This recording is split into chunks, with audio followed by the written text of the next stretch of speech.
Muy buenos días, amada familia de la Alianza Cristiana y Misionera. Que el Señor les bendiga en este día a cada uno de ustedes. Realmente es un privilegio poder volver a estar con ustedes compartiendo desde las redes sociales, la tecnología que nos permite acercarnos. Tuve un tiempo de descanso juntamente con mi esposa el mes pasado, pero bueno, ya estamos nuevamente reincorporados, renovados y desafiados, por supuesto, a seguir sirviendo a nuestro buen Dios.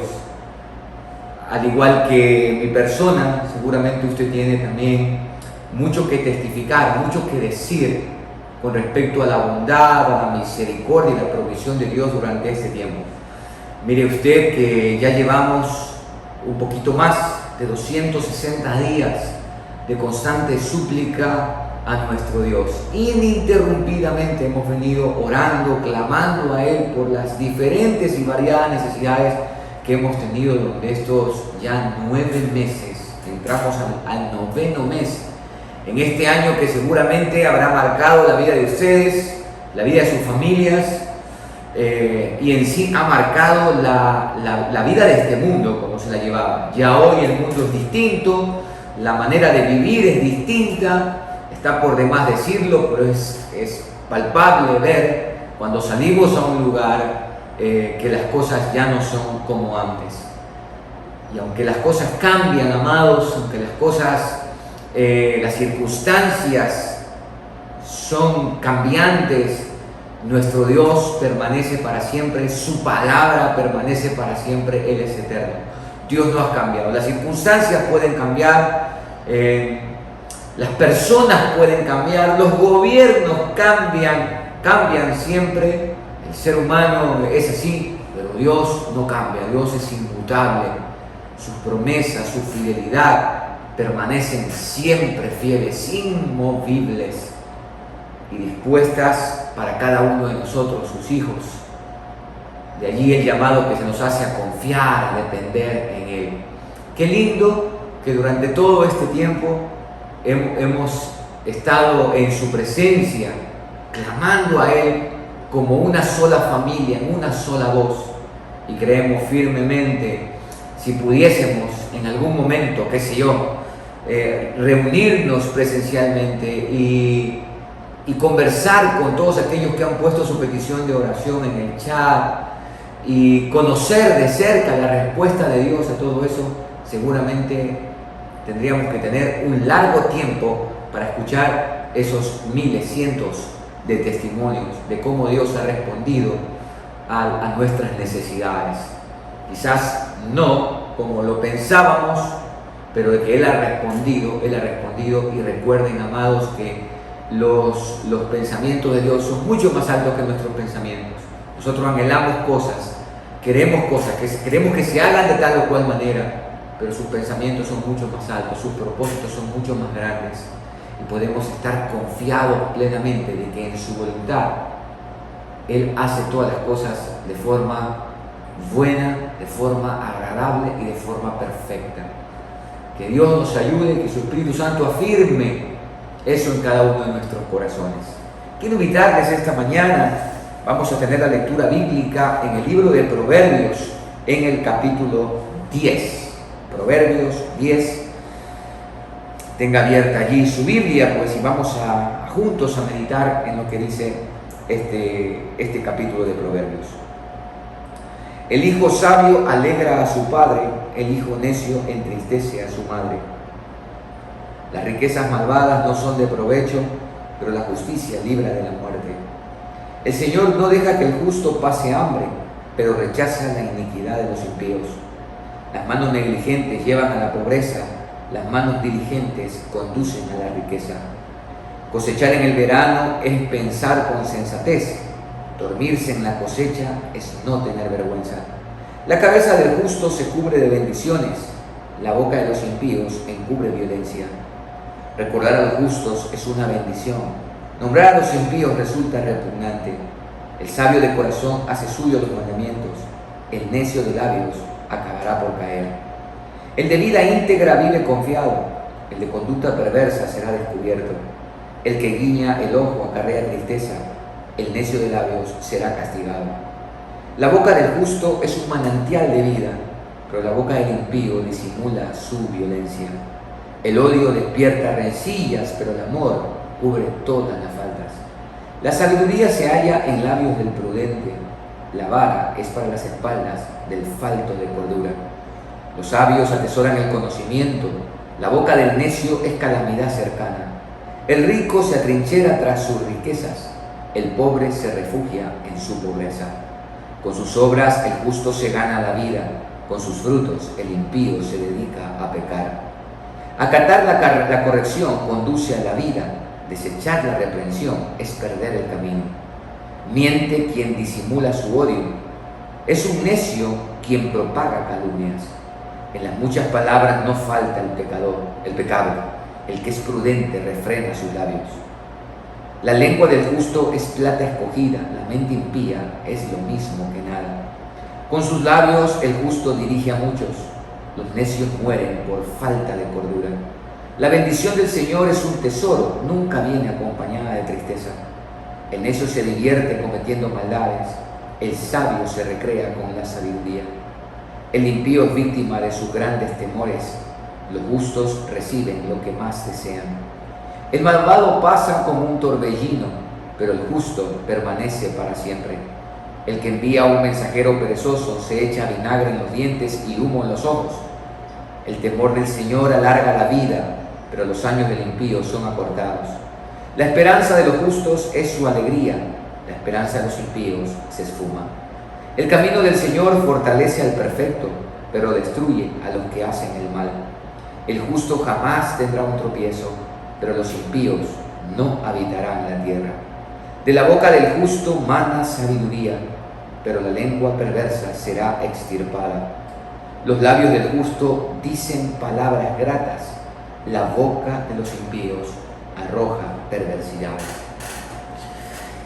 Bien, en estos proverbios que hemos leído es muy fácil poder identificar que aquí hay un contraste entre el hombre justo, quien es un hombre sabio, y el hombre malvado, que es un falto de cordura. Lo falto de cordura podemos llamarlo como insensatez y aún como locura. Pero también hay algo muy interesante en medio de todo lo que se dice, son proverbios antitéticos, ¿no? Por un lado nos está diciendo cuál es una conducta y cuál es la conducta del otro, y cuál es el resultado de tal o cual conducta. Yo quiero detenerme un momentito en esta mañana con ustedes con lo que dice el verso 9. El de vida íntegra vive confiado, el de conducta perversa será descubierto. No sé cómo usted define la integridad, pero podemos definir la integridad como algo que está completo, no dividido, completo. Yo suelo decir que uno debe ser íntegro hasta cuando peca, como David. Cuando fue confrontado por Natán, David fue íntegro, porque él dijo, sí, yo he pecado. Y tenemos ahí el Salmo 51, en donde David le dice a Dios, contra ti solo he pecado y he hecho lo malo delante de tus ojos. Y usted sabe por la historia bíblica que David pecó contra Urías, pecó contra Betsabé, pecó contra el puesto que ocupaba, contra la confianza que tenía la gente en su reinado. Pero David sabe y conoce que todo pecado es una afrenta directamente hacia Dios, y por eso él dice, contra ti solo he pecado y he hecho lo malo delante de tus ojos. David era un hombre íntegro, es decir, aún en medio de las situaciones calamitosas, lo mismo cuando hizo el censo, era un hombre que reconocía el pecado, nunca lo justificaba, mucho menos se hacía de la vista gorda. Sí hizo de la vista gorda en el pecado con Betsabé, tuvo que ser confrontado por Dios, pero nunca se justificó, a diferencia de Saúl. La integridad, amados, es algo que le falta a los gobernantes, le falta a muchos empresarios, y por qué no decirlo también, nos falta a muchos de nosotros, los creyentes en el Señor Jesucristo. Y yo quiero hacer un énfasis específicamente porque dice que el de vida íntegra vive confiado. Mark Twain decía que si dices la verdad, no tienes que acordarte de nada. Es muy interesante esto, porque imagínate, si tú no andas en la verdad, constantemente tendrás que ir formulando mentira tras mentira para sostener eso que tú has creado, esa película, ese cuento que tú has creado, y hay que hacer toda una trama, mentira tras mentira, ir ajustando. A veces no se ajustan y dicen que más rápido cae un mentiroso que un ladrón, y es verdad, porque no te has acordado de lo que has dicho para sostener tal o cual evento. Y sencillamente, pues en ese enredarte, muchas veces quedas al descubierto.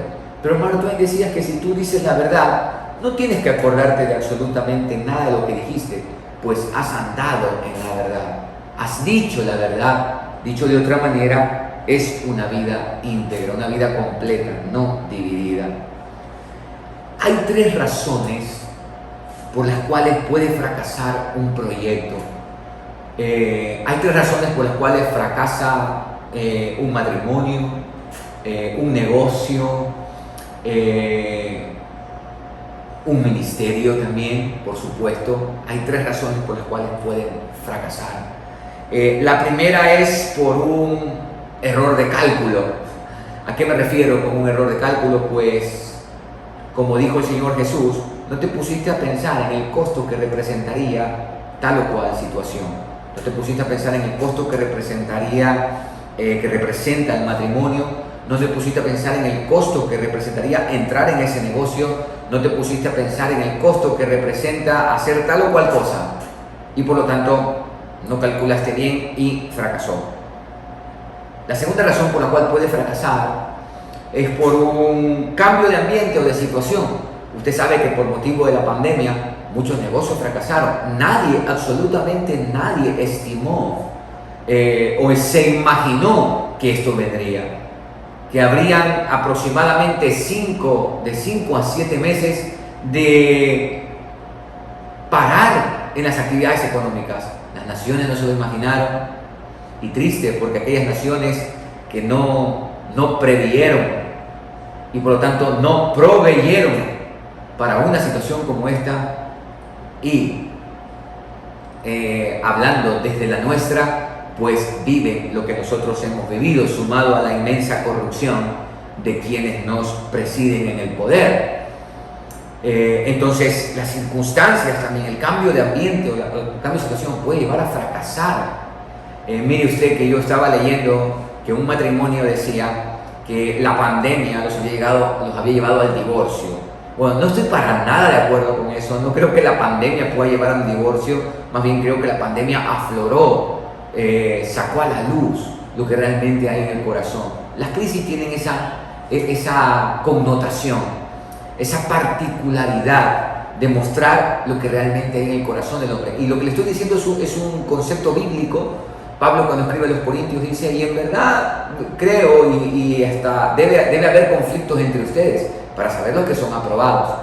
Dicho de otra manera, Pablo le decía a los Corintios que los conflictos iban a demostrar quiénes de los que están en la iglesia son los que son aprobados, los que realmente están llenos del Espíritu Santo y que viven para cumplir con los mandamientos de Dios.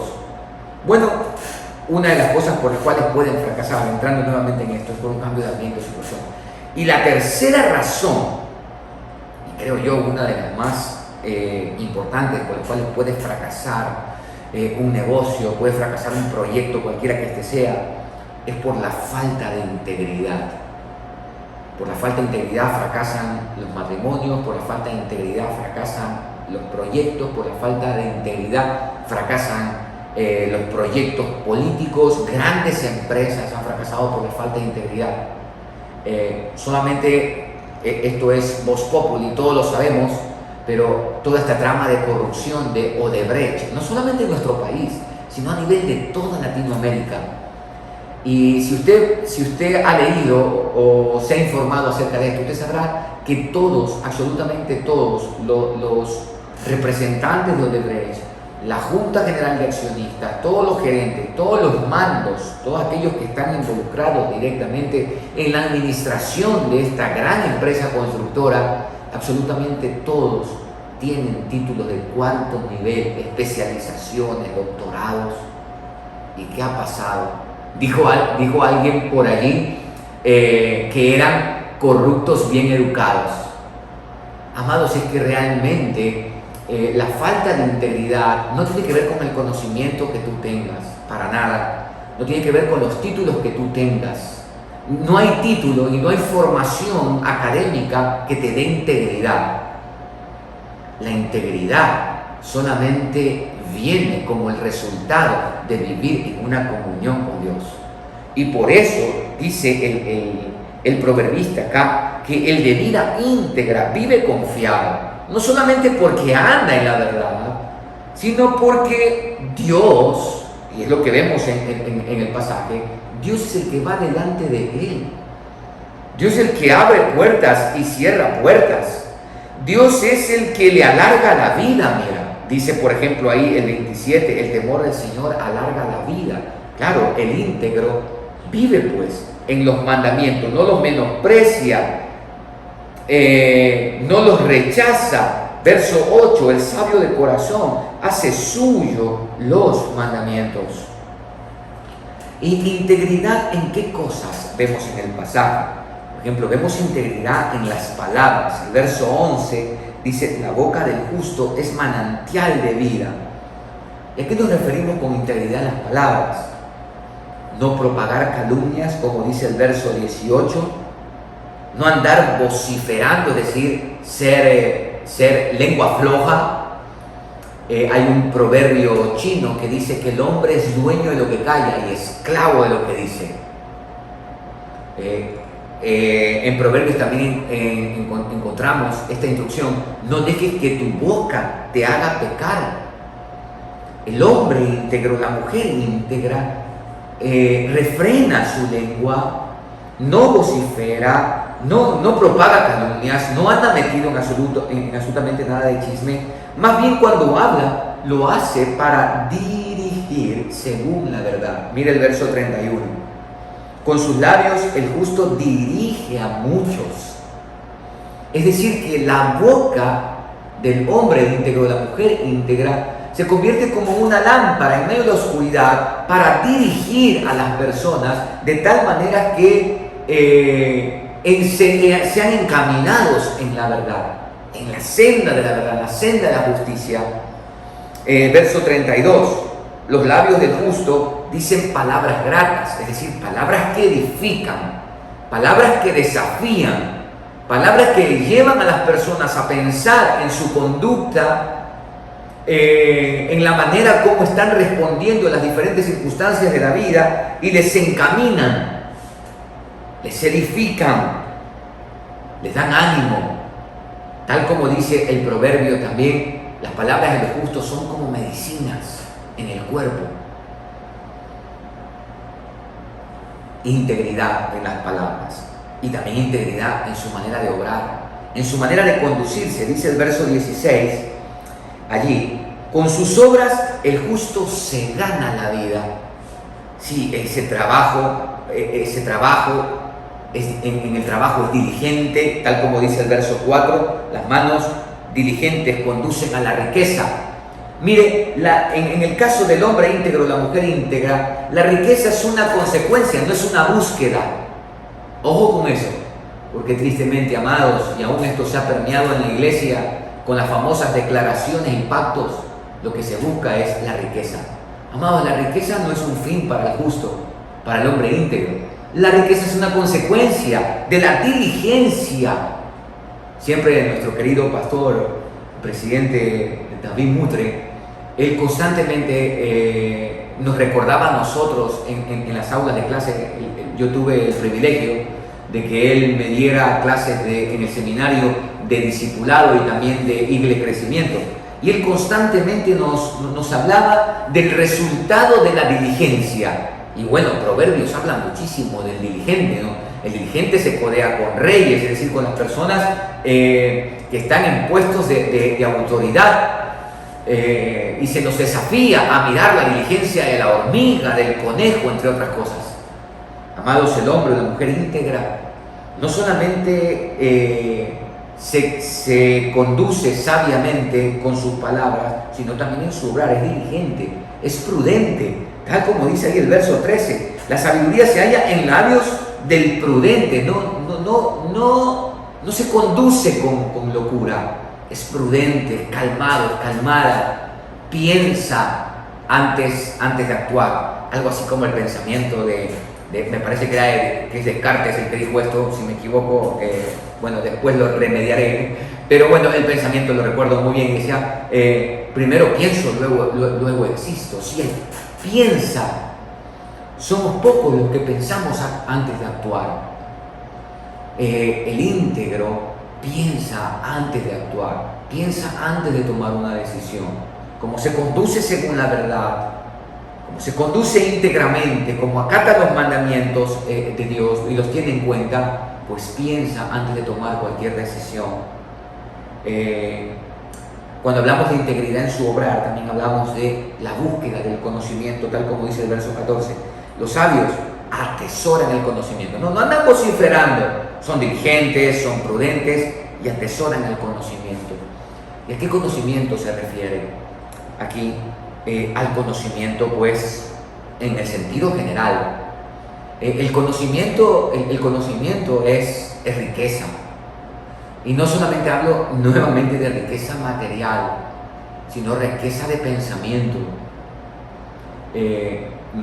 Saben ustedes que los que han llegado, hablando en el mundo de las organizaciones empresarial, los que han alcanzado el éxito empresarial y han llegado a convertirse en especie de consejeros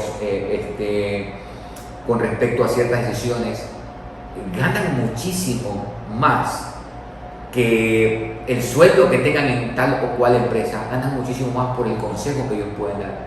Ellos han atesorado el conocimiento, porque el conocimiento no solamente que es poder, sino que también es riqueza. Y el conocimiento, vuelvo a repetirle esto acá, es en el sentido general, pero muy importante que el sabio, el íntegro, no desprecia jamás el conocimiento que viene de la mano de la boca de Dios. Mira, por favor, acompáñame en Proverbios mismo, al capítulo 3 de Proverbios, perdón, capítulo 2 de Proverbios. Y dice, mira, leamos desde el verso 1. Hijo mío, si recibes mis palabras y en tu mente guardas mis mandamientos, si tu oído está atento a la sabiduría e inclinas tu corazón a la prudencia, si pides la ayuda de la inteligencia y llama a gritos a la prudencia, si la buscas como a la plata y rebuscas como un tesoro, entonces sabrás lo que es temer al Señor y hallarás el conocimiento de Dios, porque el Señor da la sabiduría y de sus labios brota el conocimiento y la inteligencia. Sí, Dios nos puede dar conocimiento de todo. Solo por ponerte un ejemplo rápidamente, ¿recuerdas a Jacob cuando hizo esto con Labán de las ovejas? Bueno, yo tengo la oportunidad de conocer en la congregación donde yo sirvo, está un joven que estudió en Rusia, él es genetista, es increíble, es muy inteligente este joven. Y él hizo una exposición magistral, digo yo, en una de mis clases de Antiguo Testamento, con respecto a lo que estaba detrás de lo que Dios le dijo que hiciera a Jacob. Allá hay conocimiento científico, amados. Y él nos decía, este genetista nos decía, que es a Mendel, creo que se considera el padre de la genética, pero decía este joven que el padre de la genética realmente es Jacob. Y por supuesto, el que está detrás de todo es nuestro Dios, pues de nuestro Dios viene el conocimiento y la inteligencia. Amados, que nuestras vidas sean íntegras. Y entonces, como dice la Escritura aquí, la esperanza de los justos es su alegría. El malvado no permanece para siempre, el justo permanece para siempre. Y bien dijo el Señor, bienaventurados los mansos, porque ellos recibirán la tierra por heredad. Que el Señor los bendiga a cada uno de nosotros y que estemos dispuestos a caminar en integridad todos los momentos de nuestra vida. Recuerda, que si tú dices la verdad, si tú, vamos a decirlo así, si tú caminas en integridad, no tienes que acordarte de nada de lo que has dicho y de nada de lo que has hecho, porque has sido completo y cabal. Vamos a orar.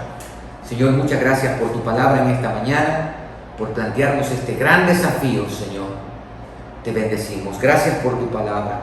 Ayúdanos, Señor, en el poder de tu Espíritu Santo a vivir según verdad, a vivir vidas íntegras en todo, absolutamente todo lo que hagamos, en todos nuestros roles, Señor, íntegros como esposos, íntegros como padres, íntegros como trabajadores, íntegros como hijos, íntegros como hermanos, íntegros como pastores, Señor.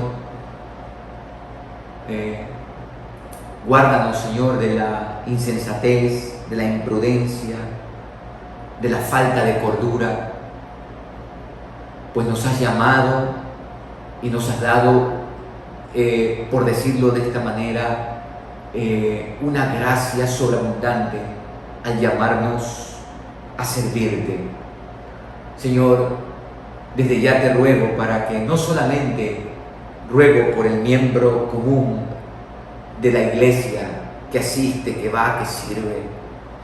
Oro, Señor, por toda tu iglesia y de toda tu iglesia específicamente por la pastoral, para que tengamos cuidado, Señor, y nos conduzcamos rectamente en este mundo.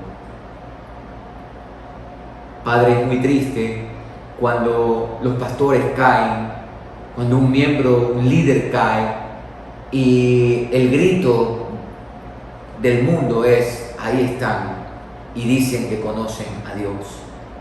Señor, perdónanos, levántanos, renuévanos y desafíanos a vivir vidas en integridad delante de ti.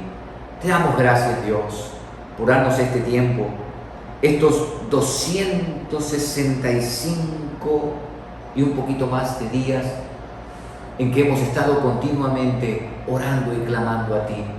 Gracias por escucharnos, gracias por responder también, gracias porque tú no cambias, Señor. Todo puede cambiar en este mundo y de hecho todo ha cambiado, pero tú permaneces para siempre y tu bendita palabra permanece para siempre. Todo pasará, Señor, pero tu palabra jamás pasará. A ti la gloria y la honra en Cristo Jesús. Amén y amén. Amados, como usted ya sabe, la dinámica de nuestros tiempos de oración, en esta mañana también tenemos 5 peticiones. La primera de ellas es una acción de gracias por la provisión de Dios, que en medio de toda esta crisis que ha generado la pandemia, su gracia y favor nos ha sostenido continuamente. Así que vamos a dar gracias al Señor en este primer tiempo por toda su bondad. Y aún sé que alguno de ustedes ha perdido un familiar, alguno de ustedes ha perdido el trabajo, pero amados, es nuestro anhelo y nuestra oración que usted no pierda la esperanza y la actitud de agradecimiento. Dios está en control, no lo olvide nunca. Así que demos gracias en este primer tiempo a nuestro Dios. Señor, la actitud del corazón de tus hijos es la del agradecimiento, la de la gratitud. Pues entendemos que nosotros ya hemos sido enriquecidos. Pues entendemos que lo más grande que pudiéramos haber recibido, ya lo hemos recibido. Porque entendemos que la posición más grande que pudiésemos tener ya nos ha sido dada, como dice tu palabra, sentado en los lugares celestiales con Cristo Jesús. Padre, en esta mañana queremos darte las gracias a ti, al dador de toda gracia, por toda tu bondad, por todos tus cuidados, por toda provisión. Señor, te damos gracias hasta por aquellos que han partido. Y aunque con dolor en nuestro corazón, no es que nos hemos resignado, sino que tenemos esperanza de que así todos los que han muerto en Cristo resucitarán a la semejanza de Cristo. Entonces no es una declaración positiva. No, tus hijos no somos ni positivistas ni negativistas. tenemos esperanza. La esperanza bienaventurada establecida en tu palabra. Gracias por todos tus cuidados, por tu provisión. Tú eres un Padre fiel y fielmente nos has provisto, fielmente nos has sustentado, fielmente nos has guardado y nos seguirás guardando para la gloria y la honra de tu santo nombre. Aún en la misma muerte, Señor, nos seguirás guardando, pues podemos decir, tal y como dijo Jesús: Padre, en tus manos encomendamos o encomiendo mi espíritu. Señor, a ti te damos las gracias por toda tu bondad, porque nada nos ha faltado y nada nos faltará. Ser gratos contigo nos ayuda a nosotros a vivir el presente y también a no tener temor del futuro, pues tú no cambias, tú seguirás siendo el mismo. Gracias, Señor, por cada uno de mis hermanos. Gracias por tu provisión hacia sus vidas, hacia las de sus familias. Gracias porque tú les has fortalecido en medio del dolor a aquellos que han perdido un familiar. Gracias, Señor, porque tu consuelo no ha faltado. Gracias porque tu palabra les ha dado esperanza en medio de esa esperanza. Los ha alegrado en medio del dolor. Les ha dado tu gozo, el gozo del Señor, que es nuestra fortaleza. Gracias, Padre, por cada familia de Alianza Cristiana y Misionera, por cada pastor. Gracias, Señor, por cada joven, por cada niño, por cada adolescente. Gracias, Dios, por lo que tú estás haciendo en nuestra amada denominación. Gracias por el resto de denominaciones, porque al final de cuentas los hombres hemos formado denominaciones, pero somos una sola iglesia, una sola familia. En el nombre de Jesús, llévanos a estimarnos como tales y, como dice tu palabra, a dar al que respeto y al que honra.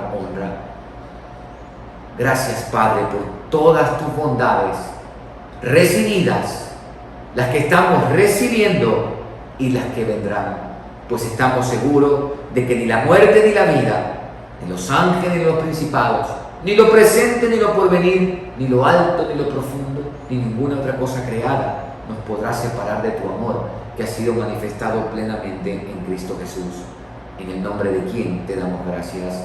Amén y amén. Amados, en este segundo tiempo vamos a orar por los tantos casos de niños desaparecidos que continúan suscitándose mayormente en las localidades de la costa y sierra, y más específicamente en lo que es la sierra norte y también en la costa sur del Ecuador. Me refiero a Guayaquil, a Machala, El Oro, la provincia del Oro, entre otras. Esto es muy lamentable, muy triste lo que está sucediendo en nuestro país. Vivimos en una inseguridad total. No solamente hablamos de que estamos inseguros en el asunto de salud, estamos inseguros en el asunto económico, estamos inseguros en el asunto moral, ni qué hablar de la inseguridad jurídica que existe en nuestro país, así como también estamos en una total inseguridad social. La delincuencia ha abierto sus tentáculos en todo lado, y pues ciego es el que no quiere ver, decían. Uno puede ver las noticias y cómo esto está afectando grandemente a nuestro país, y no era de admirarse, amados, es la consecuencia de todo esto. Así que vamos a orar, que Dios tenga misericordia, que la UNACE, que es la Unidad Antisecuestro de la Policía Nacional, el Señor los dirija, los bendiga, y ellos puedan hacer su trabajo de inteligencia y rescatar a aquellos que han sido secuestrados, encontrar a estos tantos y tantos casos de niños desaparecidos. Señor, queremos presentar delante de ti ahora esta necesidad apremiante, Señor.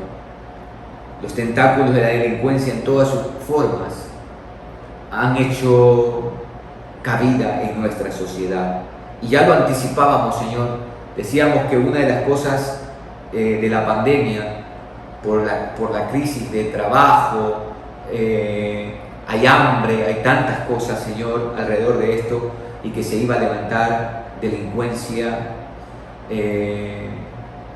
No nos imaginábamos que iba a ser tan rápido, Señor, pero hoy vivimos situaciones muy, muy complicadas.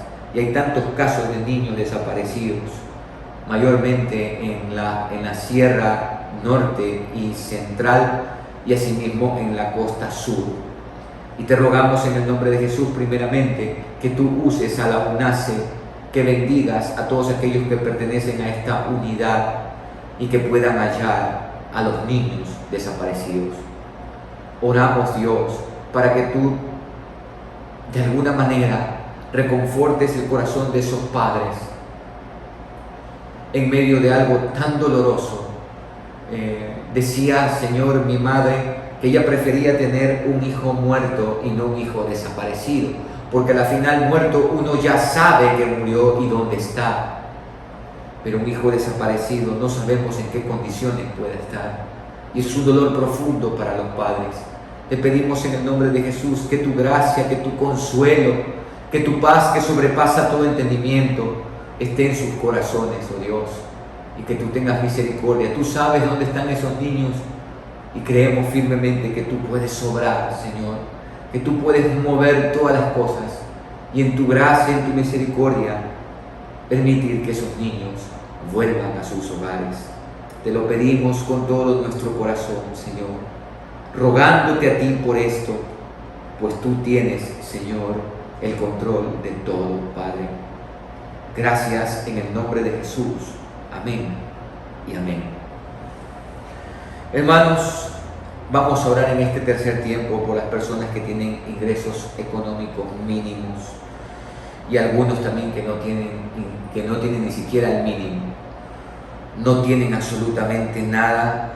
Que Dios en su infinita misericordia y gracia provea los recursos necesarios para el sustento y sobre todo guarde la salud de las personas. Amados, seguramente usted sabe, y no quiero ser repetitivo en esto, espero que lo sepa, pero yo escuchaba una noticia donde a las personas en las salas de cuidado intensivo en el país, hay algunos que los están que los están intubando sin sedación, porque no hay los insumos. Nosotros, es una experiencia personal, conocimos a una joven que nos decía que su padre estaba internado en el hospital de especialidades de aquí de Puerto Viejo y ella gastaba entre 100 y 150 dólares diarios. Estuvo internado por motivo del COVID. Amados, eso no puede, imagínense, diariamente, ¿quién gana? Hablando de la mayoría de los habitantes del Ecuador, ¿quién gana 600 dólares mensuales? Semanales, para sostener algo como eso? Y las familias, por la vida de sus familiares, pues están endeudándose. Y esto es una crisis social realmente, amados, muy, muy lamentable, muy triste. Oremos a nuestro Dios, quien es proveedor y quien es bueno y compasivo frente a esta necesidad. Padre, te rogamos ahora por las personas que tienen ingresos económicos mínimos y también por aquellos que no tienen ningún ingreso económico. Señor, provee los recursos necesarios para el sustento. Señor, como te lo hemos pedido constantemente durante este tiempo, da creatividad a las personas para poder emprender en nuevos negocios que lleguen a convertirse en pequeñas y medianas empresas que puedan cobijar, que puedan dar trabajo a otros. Señor, sácanos de la comodidad. Yo creo firmemente que una de las cosas que hace una crisis también es despertar en ese deseo de sobrevivir, despertar la creatividad de las personas. Ayúdanos a despertar una creatividad para poder bendecir al Ecuador, a las familias ecuatorianas. Señor, en este mes, especialmente por motivo de todo lo que representa para la gente, se dan suicidios, porque la gente no tiene cómo llevar un regalo a sus hijos, tener un tiempo especial como familia, y todo esto acarrea tristeza en el corazón. Entendemos, Padre, que nada de esto debería de ser, que todo esto detrás hay una cuestión comercial, pero oramos, Señor, en el nombre de Jesús, para que tengas tu misericordia, y lo ponemos delante de ti, Señor. Tú que eres compasivo y bondadoso, escucha nuestro ruego, nuestro clamor. Mira todo el dolor, Señor, que tú lo conoces, tú lo sabes, tú no eres indiferente. Todo el dolor de las familias que están pasando por necesidad. Danos también a nosotros, a los que tenemos un poquito más, por tu gracia y por misericordia, de tener un corazón generoso como el tuyo, para apalear la necesidad de por lo menos uno. Se necesita solo de uno para hacer la gran diferencia. Danos esa capacidad de ser ese uno, de no ponernos a pensar por qué los otros no hacen, que nosotros podamos hacerlo para gloria de tu nombre, en Cristo Jesús. Amén y amén.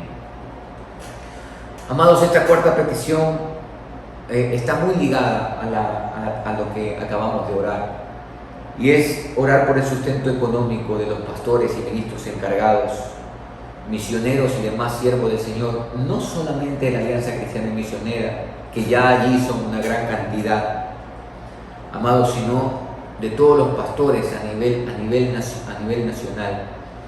Y hay muchos que ya han partido a la presencia del Señor, gloria a Dios por eso, pero han quedado sus familias, se han quedado vulneradas. Hay muchos pastores que no tienen sustento.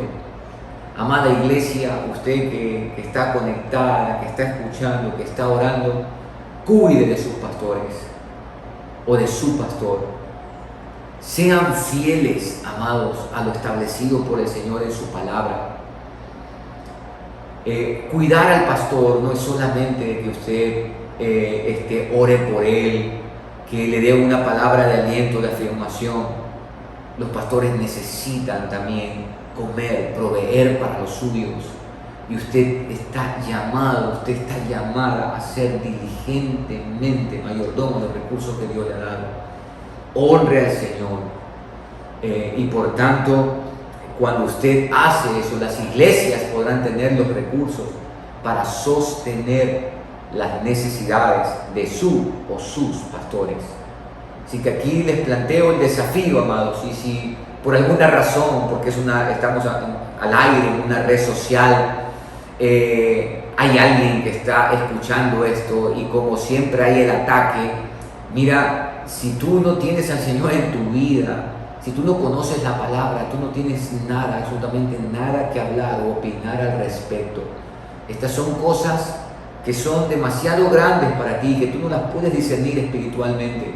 Para ti, lógicamente, serán una locura, o como llaman, ¿no?, a los pastores, estafadores y ladrones y cosas por el estilo.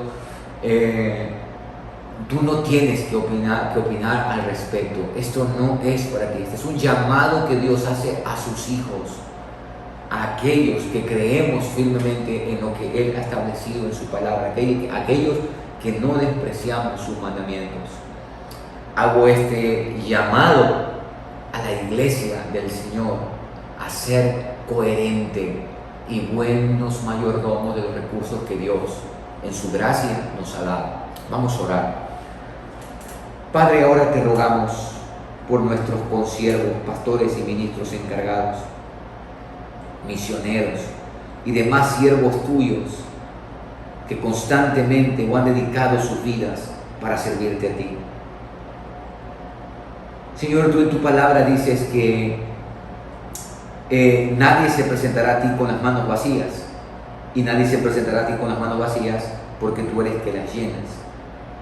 Tú también has dicho en tu palabra que tú eres nuestra herencia, y te rogamos en el nombre de Jesús, Padre, que tú muevas los corazones de tu iglesia para ser buenos mayordomos, administradores de los recursos que tú les has dado.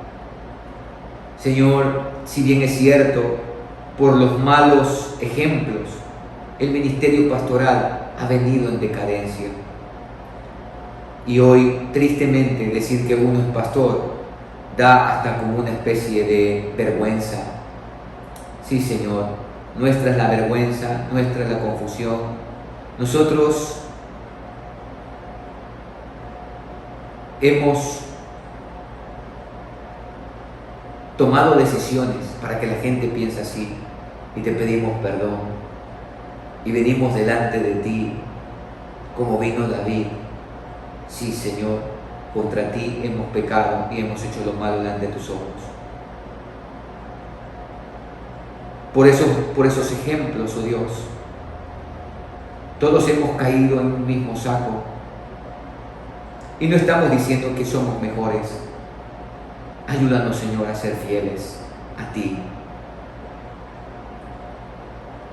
Recuérdanos una vez más que tú nos has llamado y que nos has llamado a una obra inmensamente grande, una obra que su extensión es hasta lo último de la tierra, y que seamos pastores que pastorean, no por ganancia deshonesta, sino con ánimo pronto. Oramos por el sustento económico para todos y cada uno de nuestros consiervos. Estamos en tus manos, Señor, y de ti solo dependemos, y por tanto a ti clamamos. En el nombre de Jesús. Amén y amén.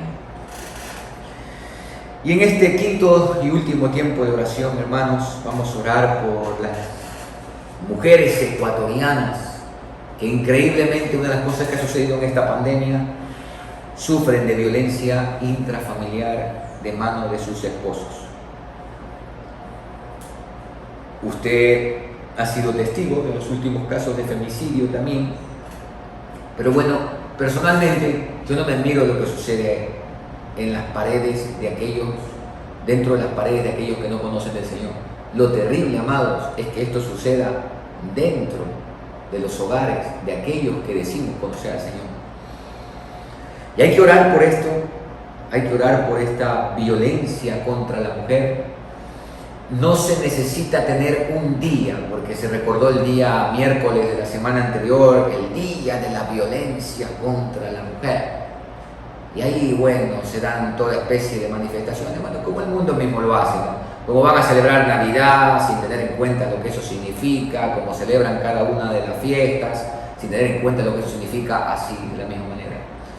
La violencia para cuando nosotros estimamos que la mujer, al igual que el varón, lleva la imagen y semejanza de Dios. Eso es suficiente.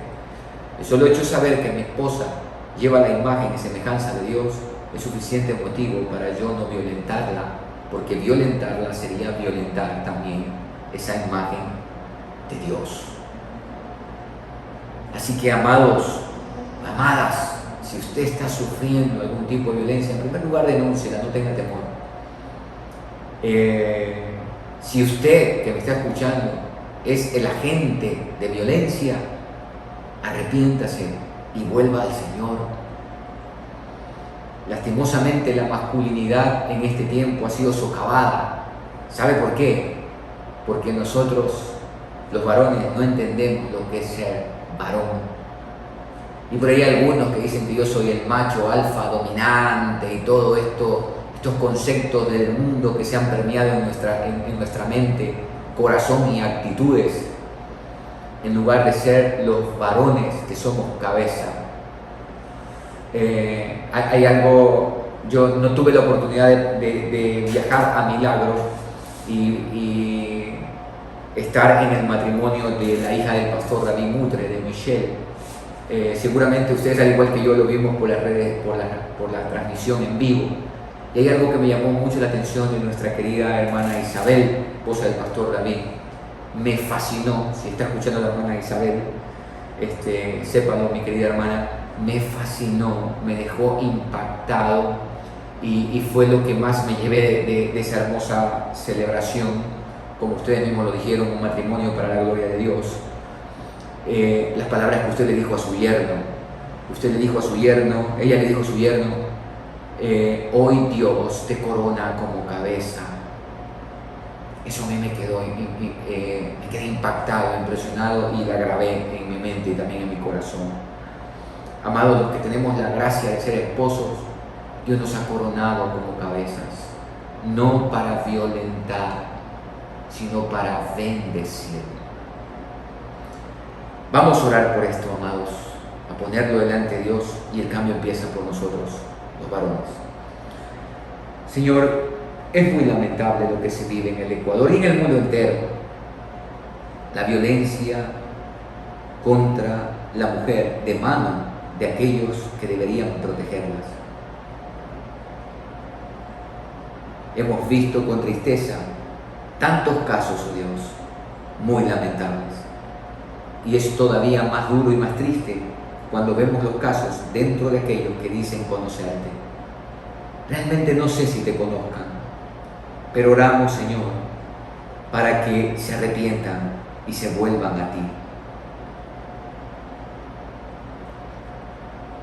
Y luego de esa decisión puedan ser renovados y desafiados a ser hombres que son cabeza, no que son carga, no que son violentos y levantan su mano para dañar, sino que son valientes y levantan sus manos para bendecir, para sostener, para abrazar, para aliviar. Te rogamos por esto, Señor. Yo personalmente no creo que haya necesidad de nuevas leyes, ni de un día en contra de la violencia de la mujer. Al mundo le encanta eso. Más bien creo firmemente que si el ser humano se vuelve a ti y a tu palabra, eso será suficiente para que cese toda esta violencia que existe en los hogares de nuestro país y del mundo entero, Señor. Ponemos esto en tus manos, sabiendo que tú harás mucho más allá de lo que nosotros hemos pedido en esta mañana, de lo que hemos clamado, de lo que anhela nuestro corazón. Pues solo tú eres Dios y haces las cosas perfectamente. La gloria y la honra sean para ti, en el nombre de Jesús. Amén y amén. Amada iglesia, muchas gracias. Que el Señor les bendiga en sus labores diarias. Nos vemos Dios mediante, si así el Señor lo dispone, el próximo día martes. Bueno, ahora me han dado este día para poder compartir con ustedes. Un abrazo y hasta pronto. Bendiciones.